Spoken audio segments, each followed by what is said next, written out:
Hello listeners, Jordan here. I just want to let you know that you can listen to Nighttime early and ad-free on Amazon Music, included with Prime.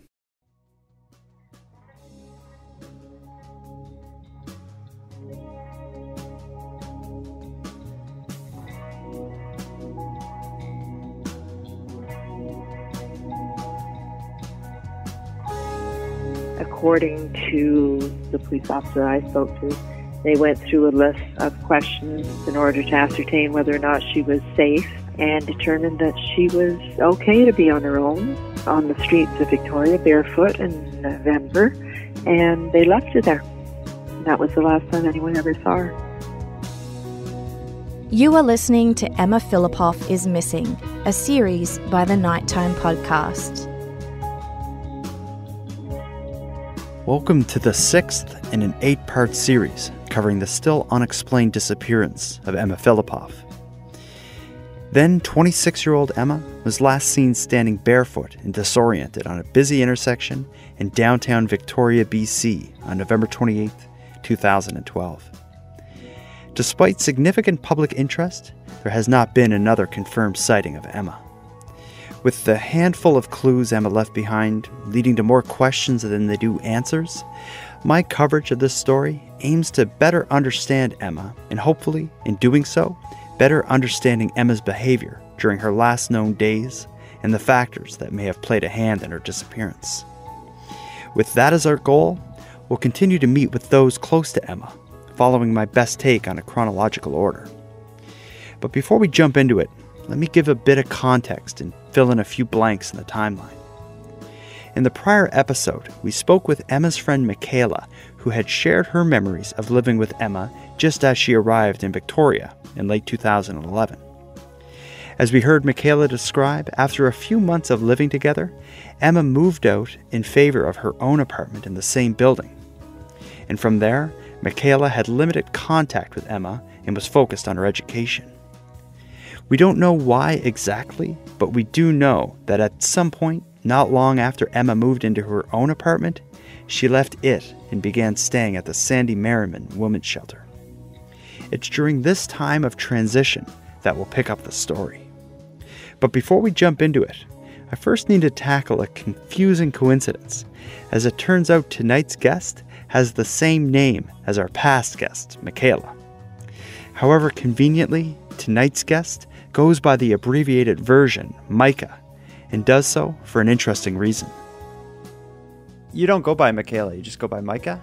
Yeah, bit of a thing. It actually has to do with Emma, weirdly enough. How does that have to do with Emma?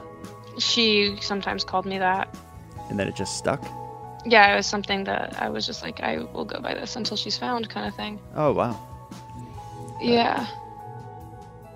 When I began the series of interviews, Mika's was one I was especially looking forward to.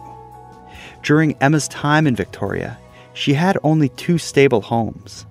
The first was the one she shared with Michaela, and the second, which turned out to be her last, was the one Mika will describe shortly.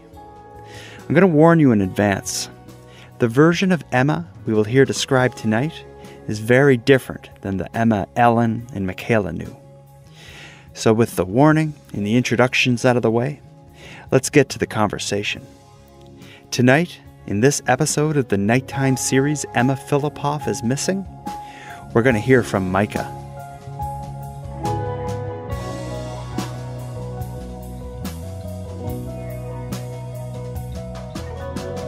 So, Mika, can you tell me how you first met Emma, and when was it that you first crossed paths with her? When I first crossed paths with her, it would have been about November or like late November or December of 2011. A friend of mine was busking and she was just hanging out there. And so I went to say hi to my friend and we had friendly greetings. And Emma didn't really say much, but when I introduced myself, she was like, "Oh, my best like childhood friend is named Michaela. Like, what a coincidence." I was like, "That's weird because of my best childhood friend, or one of my best childhood friends is named Emma," and we like kind of giggled about that. And then our friends started playing music and busking more, and I had my sketchbook with me, and I drew a picture of her that was my first encounter with her. Very cool. And it was, I guess, about 4 months after that you ended up moving in together. When was that you moved in together? That would have been February 2012, late February 2012. What led to you moving in together? How did that start? Well, I had a roommate who moved out. There was another person who was recommended to me who was looking for a place, and I introduced her to the landlord. She saw the house and she loved it. And I introduced her to the landlord, and the landlord thought she was fine, and she had been staying at the women's shelter. And I just instantly kind of jumped to the conclusion of, oh, well, some people have to do what they gotta do while they can't find a place. And housing in Victoria is ridiculous anyway, whatever. And then after she was there for a short, few days, and she asked if her friend from the women's shelter could come and stay with us. And then it eventually evolved that girl left and Emma stayed. That girl that she invited was Emma. Great. So the way it ended up working out is you had someone you knew from the women's shelter. They moved in with you. Then they brought their friend along, who was Emma, who you had met, a couple months prior. When she was like, oh yeah, I have my friend Emma. She's really lovely. You'll really like her. And I was like, does she have really long braids? And does she look like this and this? And then she was like, yeah, she does. And I showed her the picture that I drew, and I was just like, oh, whatever. That's crazy. What a serendipity. Yeah, totally. That's very cool. But you didn't have a relationship with Emma. You ran into her that one time, and next thing you know, she's moving in. Yeah, exactly. And just to put it in perspective, when she was living with you, how much older is Emma than you are? I was 19 at the time, 18, and then I turned 19. And she would have been 26. Okay. She would have just turned 26 because her birthday is in January. Mm-hmm. Prior to Emma living with you, what did you know about her life? You knew she had been staying with the shelter at the shelter with your the roommate that brought Emma along with her. What did you know about her life prior to living with you, and what details about her life did she share with you? She was very reserved about it, and she didn't seem like she wanted to share a lot, and I didn't pry. And that was, I think, how we became as close as we did, is because I never pushed her into any sort of information. She told me about her family here and there, but it was never a direct kind of answer. She was quite cryptic and poetic with a lot of her things, which just made me feel okay, this, she just needs her space and she can have it, and that's fine. So a prior roommate of Emma's, she described Emma talking about feeling drawn to Victoria, and Emma having a belief that something important was going to happen there in Victoria. Did you ever hear Emma mention anything like that? Did she talk to you about why she was in Victoria?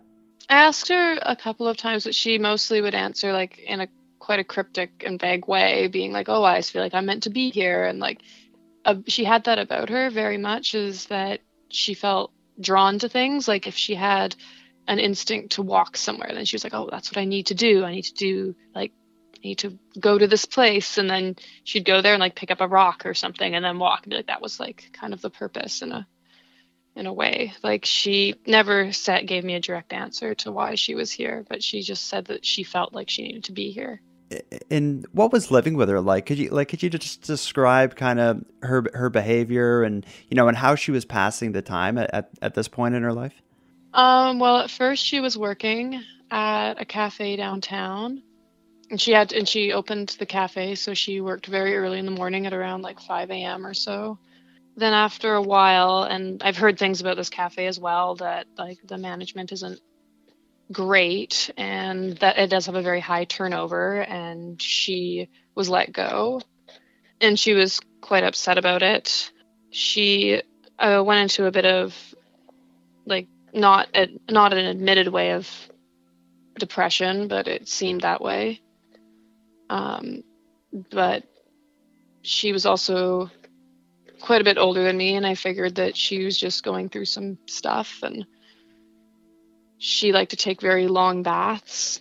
We paid for a lot of heating, a lot of hot water for those baths, and She didn't eat very much, but she would go for very long walks too. Mm-hmm.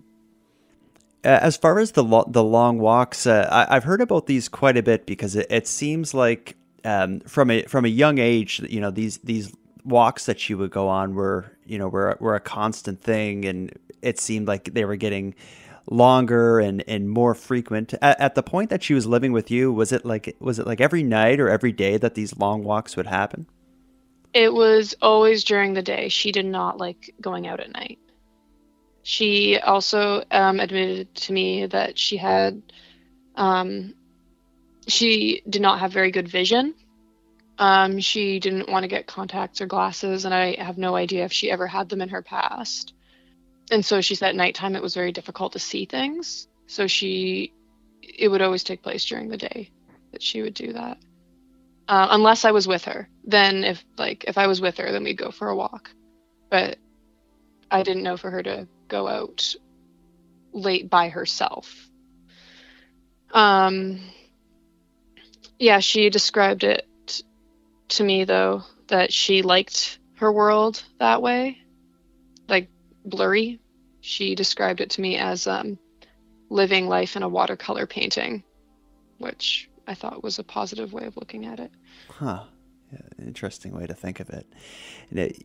You mentioned her unusual eating habits, and I've heard about this as well from a prior roommate. Described Emma very particular about what she would eat, even avoiding things that grew on trees, as an example of like an unusual eating habit. During the time that she was living with you, what was going on with her diet? It was very unusual. It was very limited. She didn't eat any fruit. She believed that she was allergic to sugar. Nothing with sugar in it whatsoever, except for mustard. She would eat mustard, but only one very specific brand, which I don't remember the name of. And she mostly ate popcorn, lots of popcorn. And I also figured that since she told me that she was a trained chef, that she knew what she was doing, which seems silly. So for a meal, for a meal she would eat like a huge bowl of popcorn. No vegetables, no fruit. She'd have this kind of soybean based thing as well. It's called tempeh. Mm-hmm. She'd eat that. I'm just thinking if your diet was that way, you would think you'd be really low on energy. Do you think it affected her health, or did you see any signs that this kind of diet affected her? Yes, I did. She, when she'd go on her walks, she would tell me about how sore she was. She'd take very long naps and long baths as well. She would sit in the sun for really, really long amounts of time, and for a while, I suspected that she also was trying to absorb it in a way, those people that that claim they don't eat or drink anything, they just sit in the sun and live that way. I had heard that she'd been treated for scurvy due to her diet. Were you involved in that, or were you around when that happened? I was not around. She told me about it, and she wasn't diagnosed with it. It was more her own research that she did. And she said that she was looking up all these symptoms and it lined up with scurvy more than anything else. And she thought it was hilarious in a way. And I figured that was also a coping method of some sort. And that would have happened in December of 2011. Wow. She said it was in the wintertime when she was at the shelter. Wow. Just speaking of the shelter, and were you ever involved with the shelter? Were you ever there with Emma, or did you have any connection? I went there once. And what was that like? It was a nice building. There was a big kitchen. I brought her some fish that I had caught, because at that time, this is much later, she was just eating fish, so I caught some fish, gave her some fish. So she was cooking that, and it was very brief. No place I would want to be or stay. And thinking a lot of Emma's behavior, like to somebody on the outside looking in, like it seems unusual and strange. And to me, like again, as someone on the outside looking in, I would question either if she had an issue with mental health or involvement with drugs or alcohol. Like, did you know her to have any connection with drug or alcohol abuse? Not with drug abuse whatsoever, but definitely with alcohol abuse. Okay. How could you describe like what you saw or what you experienced with alcohol abuse? Because I haven't heard of this before. Well, when I was working full time after she had lost her job, and usually when I'd come home, she was drinking quite a bit of vodka. Olives are another thing she ate, but usually with the vodka. But yeah, she was drinking quite a bit of that every couple of days. There'd be another big bottle in the freezer. And when she was drinking, it was like when she was like taking a bath, or she would drink a lot and then like fall asleep. Every now and then she would get very chatty, but I just figured that she was going through something, but just didn't really think to ask. But it wasn't like a drinking, like a party kind of thing. This was something she was doing kind of on her own. Yeah, it was on her own. She was drinking by herself and heavy amounts. So when you saw this going on, I'm assuming you just assumed, she was, had everything together. And just because when I'm hearing it, like it sounds like an unusual situation. How did you view Emma and her behavior? It's a good question. In a way, I was very intimidated by her. Like, she was just very free-spirited in a lot of ways. And I respected that. And I respected her, like, freedom to do what she likes, and that she is an adult and she probably knows best. And, like, she did tell me about some of, like, her travels and some places that she had gone to, and it just all sounded so magical in a way. And those are things that I wanted to do.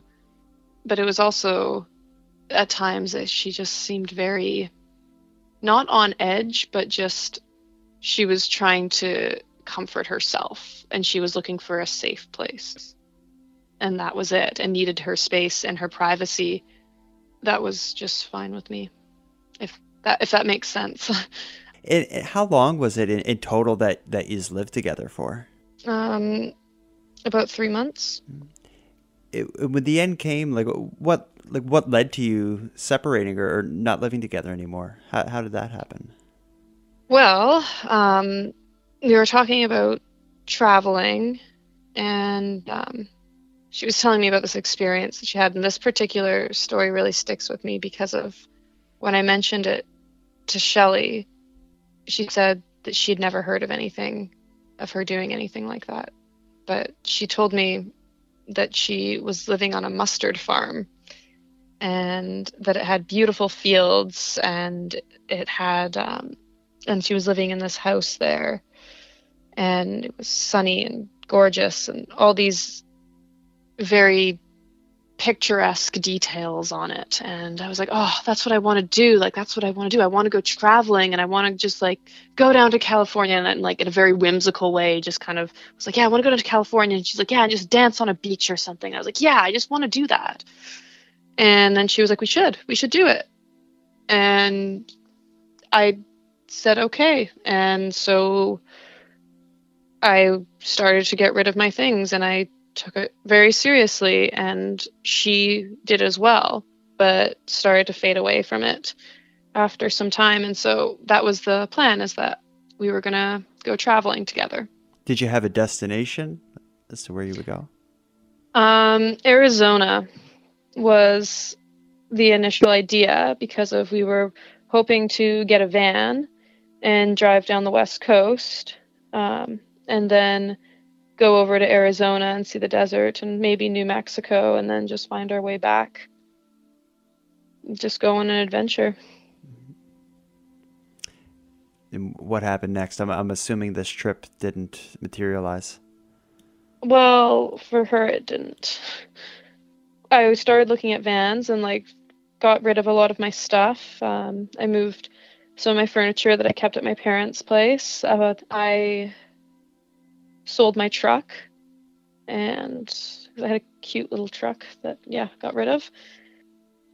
I got out of the house, was staying with my parents, and I was going around different car lots looking for affordable vans, and she would buy half and we'd split the cost for it. And she was staying up in Victoria, and she said she was staying with a friend, which I later found out was actually in a hotel that is now closed and had a big fire there. It was a very seedy kind of hotel that was over on Queens. And so as this trip was being planned, you were living separately? Yes. And I had a friend in Victoria who I'd come up and stay with, and she would stay with whoever she was staying with. Yeah, so I was trying to get things together and plan this, and she, increasingly as I started to get more into it, she started to step away from it a whole lot more. And then she proposed, oh, well, why don't we just hitchhike? We don't need a van, because I was just I can't find a van. There's no good vans out there. And she's well, why don't we just hitchhike? We can hitchhike. It'll be fine. I've hitchhiked a lot. And I'm yeah, I've hitchhiked a lot too. You know what? That probably could be fine. So I just got a backpack. And then a lot of her things that she had, as far as packing goes, I went and got a really nice women's deuter backpack, those ones. And she had a big canvas, really heavy bag with a lot of scarves on it. And I was well, she's doing her thing. I guess if that's what she wants to bring, then that's what she'll bring. But I'm gonna have a comfortable backpack. It just didn't seem very organized. And so a few days before we were supposed to leave, she backed out of it, and I went by myself. So she backed out just days before. How did she tell you? Do you remember? She just said that she needed to be here, and that she came to Victoria, and that she wasn't ready to leave it, and that she needed to stay. And you accepted that, and you just did the trip on your own. I was a little bit upset at first, and a bit disappointed, but I also knew it was something that I needed to do with or without her. And so she stayed behind in Victoria. You left to go, traveling. While you were away, were you still in touch, emailing or anything like that? Yep, we were emailing, and I did. I had a friend as well who I introduced her to before I left, who she spent a lot of those months with, who was living in the Inner Harbor on a sailboat, and I would mail to him, and then I'd send her letters too. They were just very whimsical, here I am in San Francisco now kind of things. And then we were also emailing each other, but they were very cryptic emails that were very dreamy, and kind of, that was a lot of our friendship was like that. Mm-hmm. It was all a watercolor painting. And the tone of the messages you were getting while you were away, did it seem everything was just fine with her, or was she, or was it too cryptic and vague to even really understand what was going on?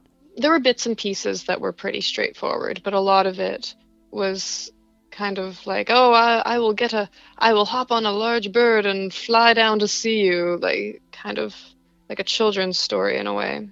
But there was some of them. One of them was about how she was in the library and she had to go because she was frightened of someone there, and she had to go because of her time was running out, and that she was in Vancouver staying with a drag queen or something to that effect. When you were down in the U.S., you did come back to Victoria for a period of time, and I think when you came back from the U.S., you had somebody else with you at this point. Is that right? Yes, that's right. I met someone when I was traveling and brought him back to meet the fam jam. In addition to meeting the fam jam, he met Emma. When was this that you would have come back from the U.S.? It would have been August of 2012. Yes. Okay. And when you had reconnected with Emma, what was going on then? Like, did you spend much time with her, and do you know what she was up to? I wasn't too sure what she was up to. I heard that she was living on a boat. Like, it was very briefly touched down on in the emails, and I wasn't sure, but she didn't make it clear if she was living on it or staying on it. And I just assumed it was our friend's boat. And our friend was working in the Inner Harbor, and he had told me that she was only eating fish. I was surprised by this, and when I asked her about it, she was like, yeah, that's just what my body's asking for. It's like, that's all it needs, and that's just it. That, like, I don't need anything else, just fish. And I was like, well, if that's all your body needs, then I guess like I can't, like, you can't force feed someone other things, and she already had peculiar dietary choices, so I just figured it was another one of those. And yeah, and so she seemed very floaty. Like, she didn't seem as like on her tracks as she was, because of, like, she was always very whimsical and always, but she had this like really strong, fierce side to her as well. I felt like when I was seeing her more, and when I was living with her, she still had like a very like, she could put her shields up and be a tough lady if she wanted to. And she seemed a lot more, I don't want to say fragile, but more fragile. When I was asking her about things, and in her summer, it was all like, it wasn't the same kind of excited way of describing something in the previous, like, poetic expression. Okay, but so Does that make sense? So you did notice some change just in the short period you were away? Yes, she seemed a lot more distant. There we go. To sum it all up. Okay. She seemed a lot more distant. So you had a bit of time reconnecting in Victoria. You had left Victoria again prior to November? Yes. I was only in Canada for a couple of weeks before I went with the person that I met to Scotland. You, in Victoria, a few days, reconnected with Emma, went to Scotland for a period of time. Yeah. Did you? And then England and all over the place. Did you reconnect with it, or were you back in Victoria, or did you reconnect with her at all after that?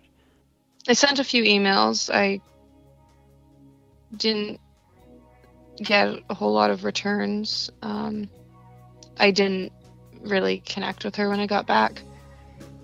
I only got back shortly before she went missing. When was it that you got back? Do you recall? Not exactly, like mid-November. Okay. About. And yeah, when I got back, I saw her, and that was about it.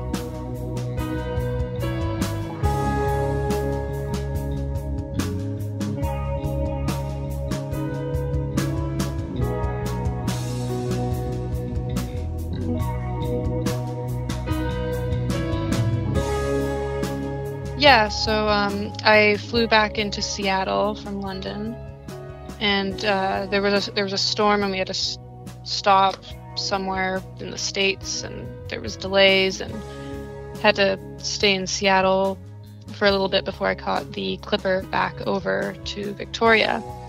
And I was very, very jet-lagged and very, very tired, and my mum came and picked me up in the Inner Harbor, and I was very sad at the time as well. I was very sad to be leaving England. And then we were driving up Blanchard, and the women's shelter is on the corner of Blanchard and Burdett. And I saw her on the corner near the courthouse, across near the women's shelter, and she looked like just really sad, like really, really sad, and she was staring at this murder of crows that was just in front of her, and she looked, and it was raining, and she was just wet, and my mom, she asked me, oh look, there's Emma, like, oh, you must, like, you must go see her, like, do you want to stop so you can go and say hi? And from pure exhaustion, I said, no, I'll just see her another day. And that was the last time I saw her. Oh. And that would have been just days prior to... Yeah. And that must be something that you play through in your head constantly, I'm thinking. Yeah, it's there a lot.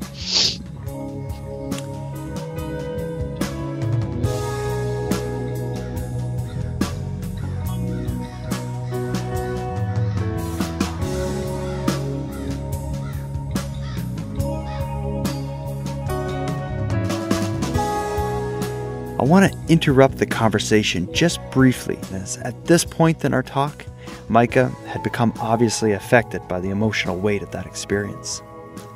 After taking a few moments to pause and collect our thoughts, we continued our discussion, now focusing on the period of time after Emma's disappearance. So I'll get back to Mika now. How did you find out that she actually went missing? It took me a long time to get over my jet lag, and at the time I was pretty heartbroken as well, and my parents sat me down and told me. And I assume this was a huge surprise, a shock. Can you tell me about your reaction? It was actually really terrifying. It was really there were so many things in my head that I didn't know how to really absorb. I still don't know how to absorb it. But then I thought maybe it's only like a couple of days thing, like, cause maybe she just like went off somewhere, like, cause she always talked about like running off to these places in very extravagant ways. And they were very dramatic, and it was always an adventure, the way that she would talk about it. And so I was like, well, maybe she just went camping for a little bit, or maybe she just like, and I went through all these possibilities in my head. And then, yeah, I did not accept it for quite some time. I still haven't, like, honestly. Mm-hmm. After her disappearance, were you involved with the search and all that was going on with her mother in Victoria? A little bit here and there, but not as much as a lot of other people. I was going through a lot of personal things at the time as well that were really...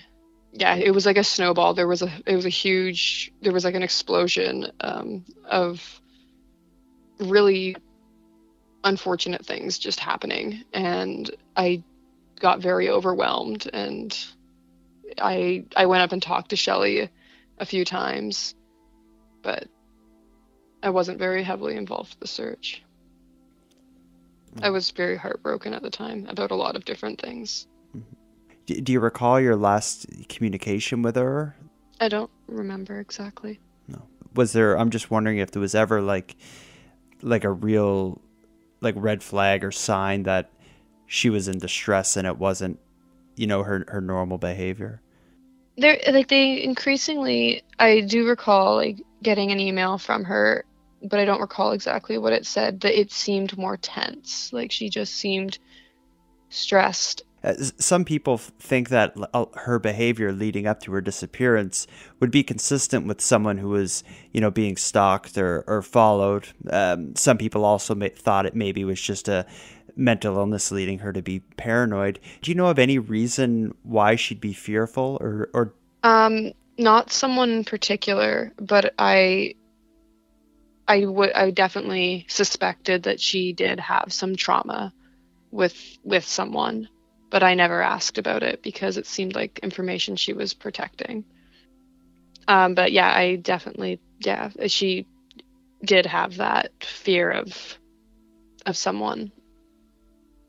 She was one of those people that was like very, like so bright that a lot of people would kind of see it and like kind of go towards it, like a moth to a light or something.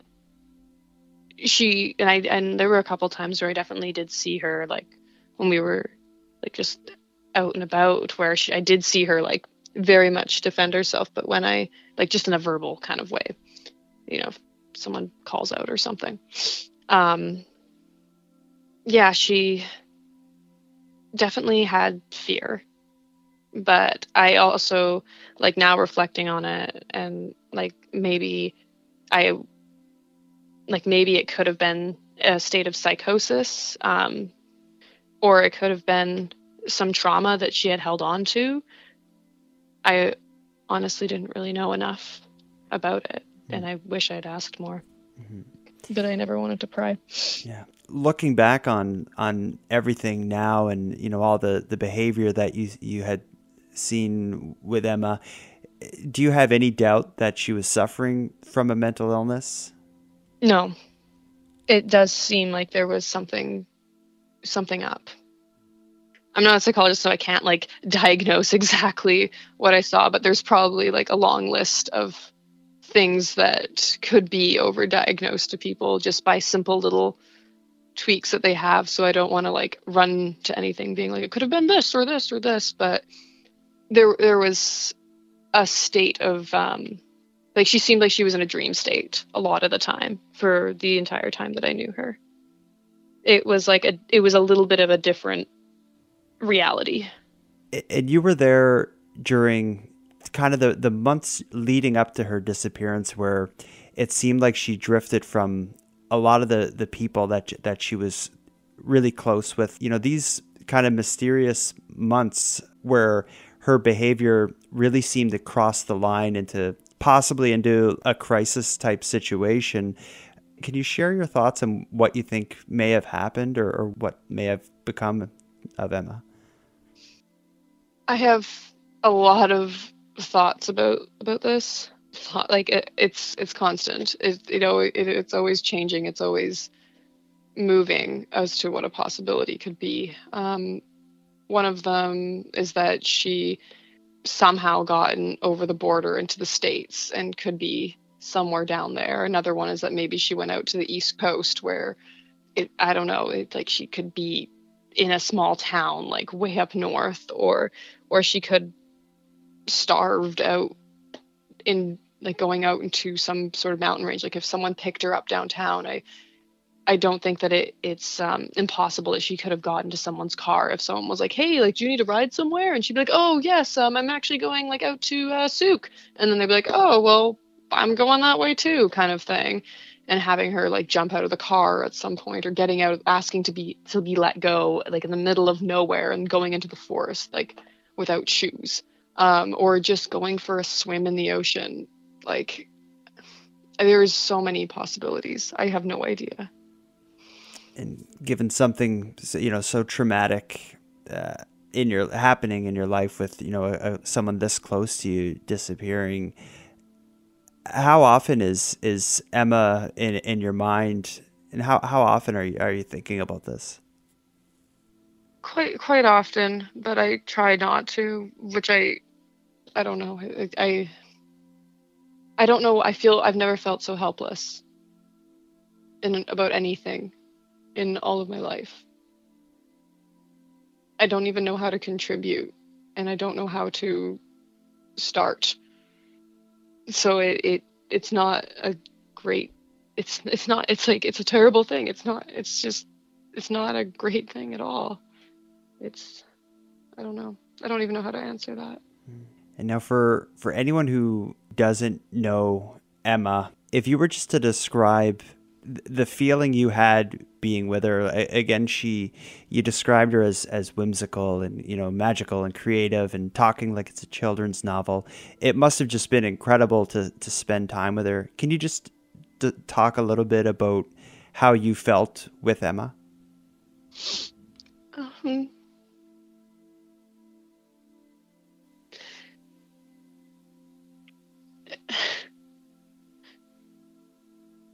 I felt it was all just so playful.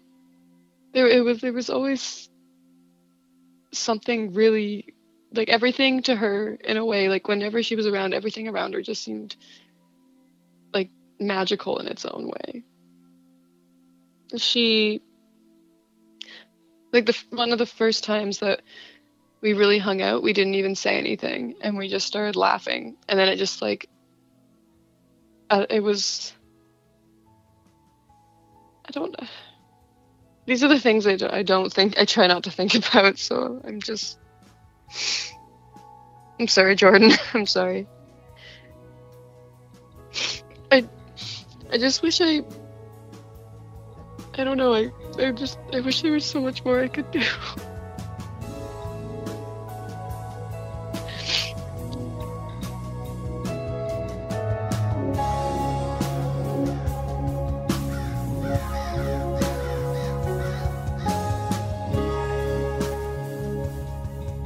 If you're still with me, I want to thank you for joining Mika and I in this conversation. To me, speaking of course as a layman, Mika's comments continue to highlight what appears to be Emma spinning out of control. In our next episode, we'll continue following this narrative with another of Emma's close friends. When we return next, in part 7, we're going to hear from a young man who became close with Emma after she lived with Mika, and just prior to her disappearance. A time when she was living in a state of homelessness in and around the Victoria waterfront. I can really recall the only time I thought she was exhibiting some signs of instability was 2 weeks before the incident with the neighbor. She was just saying she was having a really hard time now that it was like raining. When the summer ended, I think she was having a really hard time adjusting to the fact that it was going to be a different kind of lifestyle, and I think anything but what she was doing in the summer, that kind of like euphoria, that like the simplicity of it all, and the fact that she could be outside for 12 hours a day, when that started to change, she just kind of seemed overwhelmed with life down at the wharf when it wasn't beautifully sunny. And with that, we'll conclude this episode of the nighttime series, Emma Fillipoff is Missing. But before we wrap things up, I have some thanks. First and foremost, I'd like to thank Mika for so generously sharing such intimate memories. Hearing you speak is not only heartbreaking, but it really helps understand Emma's state of mind leading up to her disappearance. Next, a big thank you to Voxsomnia and Paragon Cause for providing the musical and ambient themes for this series. And lastly, the biggest thanks of all goes to everyone listening, as without you, the sun would have rose on nighttime years ago. For anyone out there who wants more nighttime, please consider supporting my Patreon campaign. For $1 a month, you can access the ad-free premium feed, which provides early releases of the episodes. And then, for only a couple dollars more, you can access the Nightcap After Show, in which I and a guest climb further down the rabbit holes than what you'll hear in the main episodes. For this episode's Nightcap, I'm going to release a discussion I had with Aaron of the Generation Y podcast that was recorded shortly after he covered Emma's disappearance on his show. Here's a short sample. I think there's something about Emma that's the key here, because it started early on. But I also think it's hopeful, because if she's heading in a direction where she's becoming more and more secretive, more and more withdrawn, that makes it a lot more likely in my mind that she could have ended up living among the homeless and just living in an area where there aren't people looking for her. If you want to hear this and my other supporter-exclusive episodes, you can access the premium feed by visiting patreon.com/nighttimepodcast. And with that said, I want to thank the new members to the group. Matthew D., Mike C., Casey, and Mitchell, thank you for your generous support. And for anyone else who'd like to support the show but can't help financially, you can give me a big hand by telling your friends about me and leaving a positive review on Apple Podcasts or the equivalent. If any of you listening want to stay up to date with my activities on and off the show, follow me on Facebook, Twitter, and Instagram. I use the handle @NighttimePod.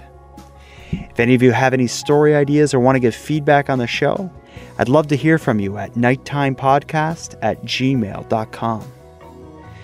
Now until next time, take care of each other, hug your loved ones tight, and contact me on social media and give me your theory on Emma Fillipoff's disappearance. The Nighttime Podcast is written, hosted, and produced by Jordan Bonaparte. Copyright Jordan Bonaparte. Somebody somewhere knows something. She didn't just disappear. She couldn't just vanish. Somebody has to know something, Jordan. Somebody has to know something.